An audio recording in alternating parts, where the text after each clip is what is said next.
Hello बच्चों, नमस्कार। आप सबका निर्माण अकेडमी के यूट्यूब चैनल में स्वागत है। और हमने इस चैनल पर मैथ की फाउंडेशन क्लास शुरू की हुई है। और मैथ की फाउंडेशन क्लास में जो इस समय हम टॉपिक देख रहे हैं वो है हमारा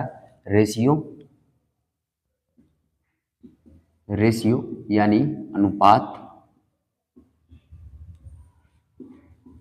जो बच्चे आज पहली बार इस वीडियो को देख रहे हैं तो चैनल के प्लेलिस्ट में जाइएगा, जहां पर आपको मैथ की प्लेलिस्ट मिलेगी। और मैथ की प्लेलिस्ट में पुराने वीडियो भी देख लीजिएगा। रेशियो के भी हमारे 3 से 4 वीडियो आपके हो चुके हैं, तो उनको भी कवर कर लीजिएगा। साथ ही साथ एलसीएम और एचसीएफ का टॉपिक हमने पूरी तरह से कंप्लीट कर लिया है। तो आप सब जो बच्चे पहली बार देख रहे हो तो वो जाइएगा, पुराना टॉपिक भी कंप्लीट कर लीजिएगा और साथ ही साथ पुराने रेशियो का भी वीडियो कंप्लीट कर लीजिएगा। और जो बच्चे नए हों तो वो चैनल को सब्सक्राइब करके बेल आइकन को ऑन कर लीजिएगा, ताकि नोटिफिकेशन आपको मिलता रहे। और साथ ही साथ वीडियो को लाइक करिएगा और शेयर करिएगा। आइए शुरुआत करते हैं आज के सवालों की। तो आज का पहला सवाल है ए और बी की कीमतों का अनुपात।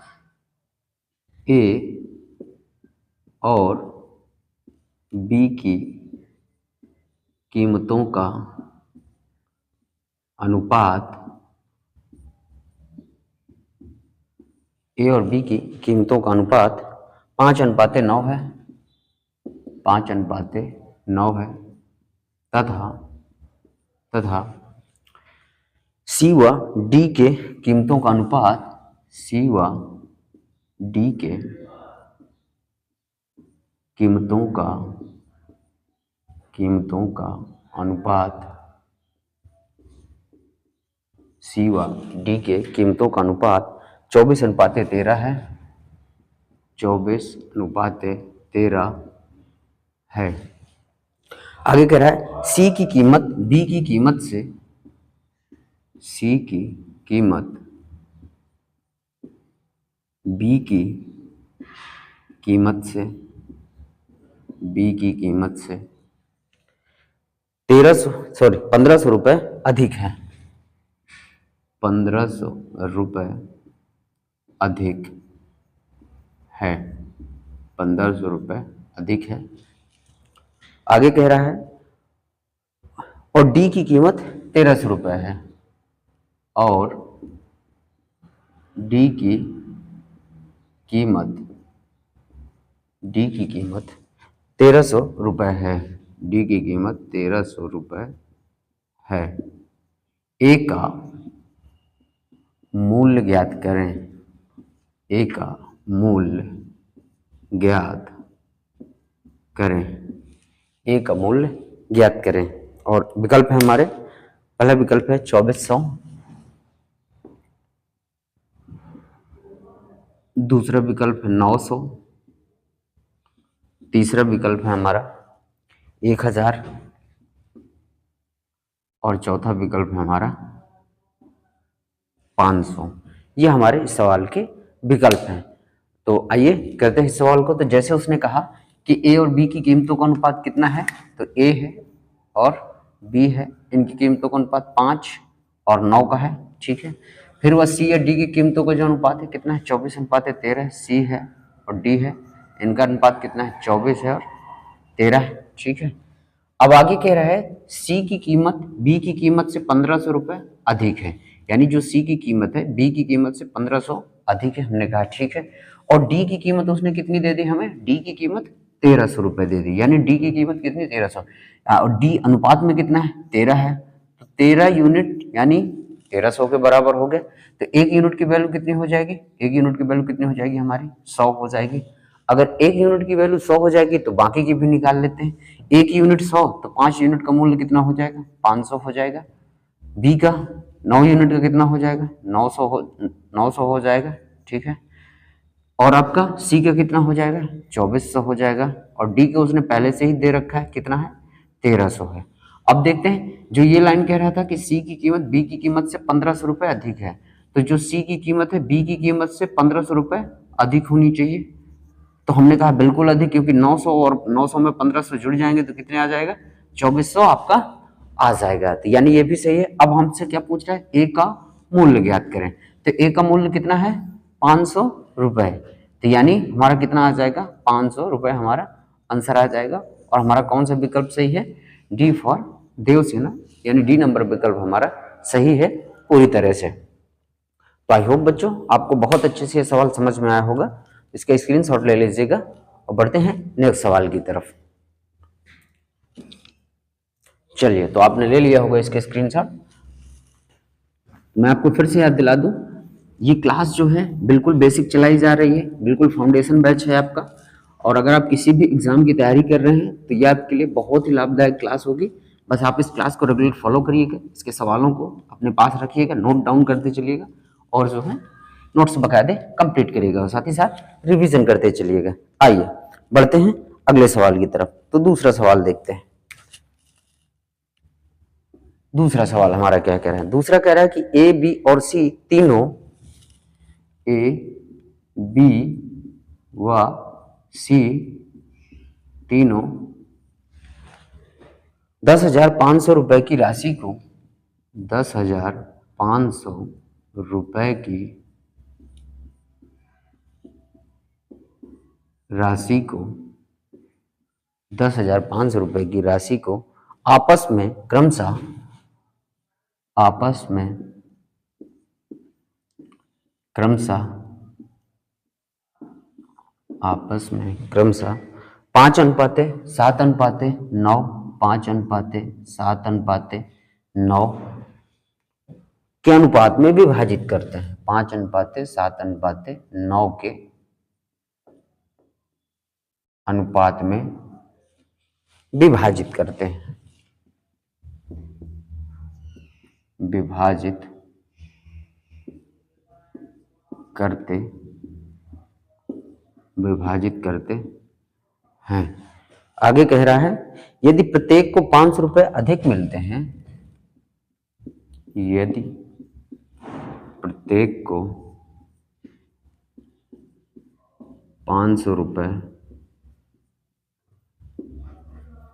अधिक मिलते हैं, प्रत्येक को 500 रुपए अधिक मिलते हैं, यदि प्रत्येक को 500 रुपए अधिक मिलते हैं तो ए बी और सी की राशियों का अनुपात क्या होगा। तो ए बी व सी की राशियों का अनुपात क्या होगा, राशियों का अनुपात क्या होगा। ये हमारे सामने सवाल है, आप लोग सवाल पढ़िएगा। विकल्प देख लेते हैं इसके। तो विकल्प है हमारा, पहला विकल्प है 3:4:9, 3:4:9। बी नंबर विकल्प है आपका 3:4:5, 3:4:5। सी नंबर विकल्प है आपका 5:7:9, 5:7:9। डी नंबर विकल्प है आपका 5:6:7, 5:6:7। ये विकल्प है हमारे। तो देखते हैं सवाल को। वो कह रहा है कि ए बी सी जो है तीनों 10,500 रुपए राशि को आपस में क्रमशः विभाजित करते हैं, किस अनुपात में, तो 5:7:9 के अनुपात में। ए है, बी है, सी है और 5:7:9 के अनुपात में विभाजित करते हैं। यानी टोटल राशि कितनी है, 10,500 की है। ठीक है, अब देखिए यहाँ टोटल यूनिट कितना है, तो यहाँ टोटल यूनिट देखेंगे 9 7 16, 16 5 21। एक यूनिट की वैल्यू निकाल लेते हैं, तब सभी का मान निकाल लेंगे। तो एक का गुणा हो जाएगा और 21 पंचे 105 और ये 500 बार में क्या हुआ, कट गई। यानी एक यूनिट की वैल्यू कितनी आ गई, 500 आ गई। तो 5 यूनिट की वैल्यू कितनी आ जाएगी, 5 पचे कितना हो जाएगा, 25 हो जाएगा। 7 का 7 पन्ने कितना हो जाएगा, 3500 आ जाएगा। 9 यूनिट की वैल्यू कितनी आ जाएगी, 9 पन्ने 4500 आ जाएगी। अब वो कह रहा है यदि प्रत्येक को 500 रुपए अधिक मिलते हैं, तो प्रत्येक को 500 रुपए अधिक दे देते हैं। यहाँ इसको 500 दे दिया, इसको 500 दे दिया और इसको 500 दे दिया। हमसे पूछ रहा है कि फिर क्या बताइए इन राशियों का अनुपात क्या होगा। तो 25:5 कितना हो गया, 3000 हो गया। 35:5 कितना हो गया, इधर 4000 हो गया। और 45:5 ये 5000 हो गया। ठीक है, इनके बीच का अनुपात देखो, इनके बीच अनुपात बताना है। तो देखो 3 0 3 0 और 3 0, कट गया, क्या अनुपात बचा 3, 4 और कितना 5। ये 3, 4, 5 का हमारे पास अनुपात बचा। विकल्प नंबर हमारा कौन सा सही है? B for Baahubali. ये विकल्प हमारा सही है कि 3:4:5 ये पूरी तरह से हमारा सही है। बिल्कुल आसान तरीके से हमने किया इसको। टोटल राशि दिए थे, 1 यूनिट का मान निकाला, यहाँ से सभी के अलग अलग मान निकाले और सबको प्रत्येक को 500 रुपये अधिक मिलते, 500 रुपये अधिक सबको दे दिया और उन राशियों का फिर अनुपात निकाल लिया। यही हमारे सवाल का उत्तर हो गया। तो आई होप बच्चों आपको समझ में आया होगा। इसका स्क्रीनशॉट ले लीजिएगा और बढ़ते हैं नेक्स्ट सवाल की तरफ। तो आपने ले लिया होगा स्क्रीनशॉट, बढ़ते हैं आगे। तो मैं फिर से आप लोगों को याद दिला रहा हूं, जो बच्चे आज पहली बार देख रहे हो तो चैनल को सब्सक्राइब करके बेल आइकन को दबा दीजिएगा ताकि आपको नोटिफिकेशन मिलता रहे। और साथ ही साथ चैनल को शेयर करिएगा, वीडियो को शेयर करिएगा, लाइक करिएगा ताकि हमें मोटिवेशन मिलता रहे। मैं आपके लिए नए नए सवाल भी इसमें शामिल करने वाला हूं जो लेटेस्ट में पूछे गए सवाल हैं। तो आप भी अपनी जिम्मेदारी निभाते चलिए, आपकी भी कुछ जिम्मेदारी है और मैं अपनी जिम्मेदारी निभाते चल रहा हूँ। चलिए आइए आगे बढ़ते हैं, अगला सवाल देखते हैं। अगला सवाल है हमारा कि 13,000 को XYZ में 13,000 को XYZ में इस प्रकार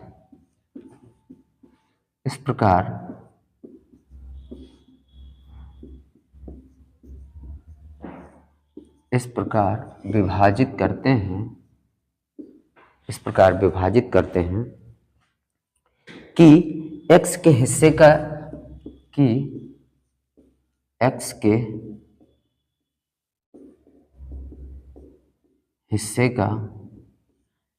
हिस्से का 2 गुना x के हिस्से का 2 गुना y के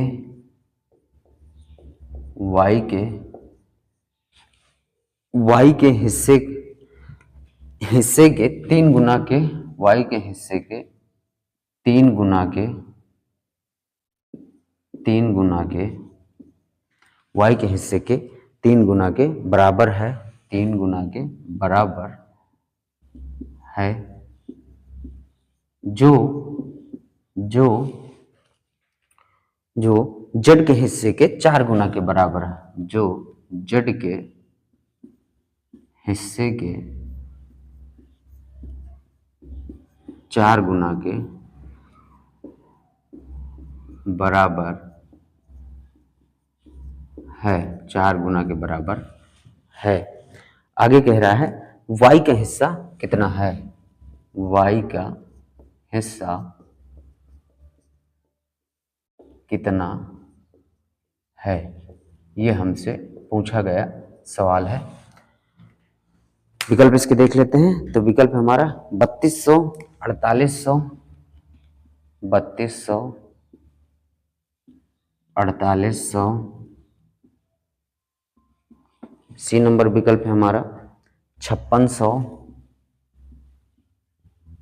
और डी नंबर विकल्प है हमारा 4000।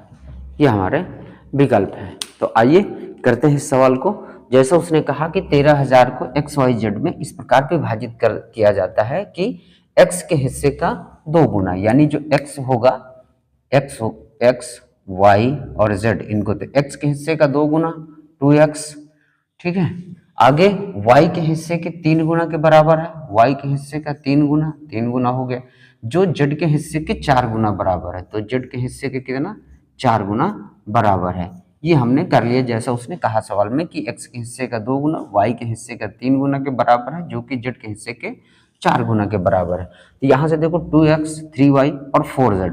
अब हमें x, y और z की अगर वैल्यू चाहिए तो हम क्या करते हैं, अगर x की वैल्यू चाहिए तो x को छिपा लेते हैं, बाकी अंकों का गुणा कर देते हैं। तो यहाँ से देखो x की वैल्यू कितनी आ जाएगी, इसको छिपाएंगे तो 4 3 कितना आ जाएगा 12। यहाँ y की वैल्यू कैसे निकालें, y को छिपा लो, बाकी अंकों को गुणा, तो 4 दूनी 8। फिर z का चाहिए हमें, तो z का छिपाऊं, बाकी का गुणा, 3 दूनी 6। ये हमारा आ गया, ठीक है। तो हमारा x, y और z का क्या आ गया अनुपात, चाहे तो और सरल कर लीजिए, 2 छके 12, 2 चौके 8 और 2 तियां 6, और सरल हो गया, 6 4 3 का क्या आ गया अनुपात आ गया। एक्स वाई जेड का। हमें चाहिए किसकी वैल्यू, वाई की वैल्यू चाहिए। तो टोटल राशि कितनी है, 13,000 है। ठीक है, यहाँ टोटल भाग कितने, यूनिट कितनी, तो 6 4 10 3 13 यूनिट है। चाहिए किसका, हमें वाई के चाहिए। तो वाई की वैल्यू कितनी है, 4 की वैल्यू है। तो 4 का क्या हो जाएगा, मल्टीप्लाई हो जाएगा। 13 से 13 कट गया और 4 एक कम कितना आ गया, 4 आ गया। तो हमारा उत्तर कितना आ गया, 4 आया, 4000 आ गया। विकल्प नंबर हमारा कौन सा सही है, डी फॉर देवसेना, ये विकल्प हमारा सही है। तो आई होप बच्चों आपको ये सवाल बहुत अच्छे समझ में आया होगा। मैं उम्मीद करता हूं कि आप समझ रहे होंगे अच्छे से और पढ़ भी रहे होंगे अच्छे से। तो कमेंट बॉक्स में आप जरूर हमें बताइएगा कि आपको ये क्लास कैसी लगी। तो इसका स्क्रीनशॉट ले लीजिएगा और बढ़ते हैं नेक्स्ट सवाल की तरफ।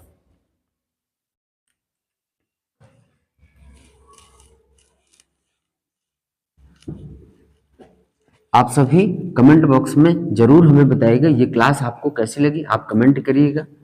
और जो सवाल आपको नहीं समझ में आ रहा वो हमें ज़रूर बताइएगा, हम आपके सवालों को लेंगे और सॉल्व कराएंगे आपको यहाँ पर।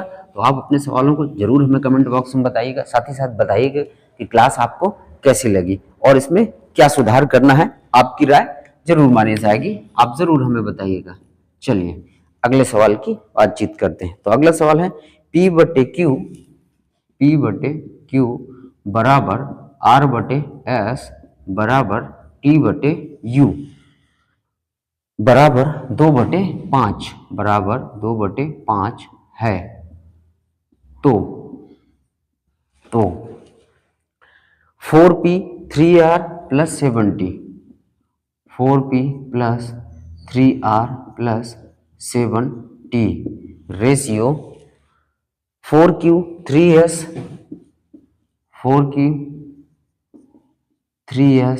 Plus 7U